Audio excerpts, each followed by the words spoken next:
Side কার্টেনে কি থাকে, এখানে অলরেডি আপনারা দেখতে পাচ্ছেন এক পাশে কালো এক পাশে সাদা, এটা হিটপ্রুফ ম্যাটেরিয়াল, যেটা কিন্তু বাইরে থেকে অলমোস্ট 6-7 ডিগ্রি টেম্পারেচার কমায় নিয়ে আসতে পারে এই পর্দাটা। সেই পর্দাটাকে আমরা কি করি, একটা উইংসের মাধ্যমে, এসএস ওয়্যারের মাধ্যমে কিন্তু আমরা পুরোটা খুব সুন্দরভাবে করে থাকি। আজকে আমি আপনাদেরকে একটু দেখানোর চেষ্টা করব এটা আসলে কিভাবে কাজ করে।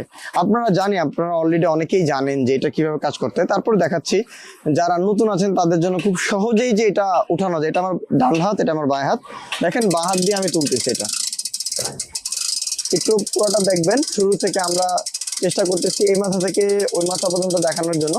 দেখেন এট এ টাইম সম্পূর্ণটা কিন্তু এখানে উঠতেছে সম্পূর্ণটা।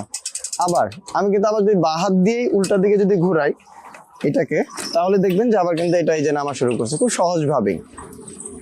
তো এইভাবে কিন্তু আসলে সাইড পর্দার কাজটা করে থাকে। আর সম্পূর্ণটা যখন উঠবে, উপরের টিনটা একটু দেখাবেন, উপরের টিনটা আছে ওইটা কিন্তু মাছ পর্যন্ত উঠে যাবে। ভালো কোয়ালিটির এসএস ওয়্যার ইউজ করা হয়েছে, তারপর বেল দিয়ে দেওয়া হয়েছে যেন কোনো কারণে বাতাস বা কোনো কিছু হলে পর্দাটা যেন ঝড়ের সময় কাঁপাকাঁপি না করে।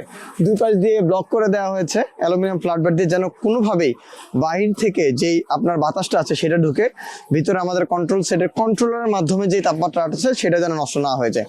তো এতক্ষণ পর্যন্ত কিন্তু আমরা জানলাম যে আমাদের কন্ট্রোল শেডের সাইড কার্টেন যেটা আছে সেটা নিয়ে সমাধান। শুধু এটাই না, এটার আরও কিছু ভালো সমাধান আছে, সেগুলো আমরা আপনাদেরকে বললাম।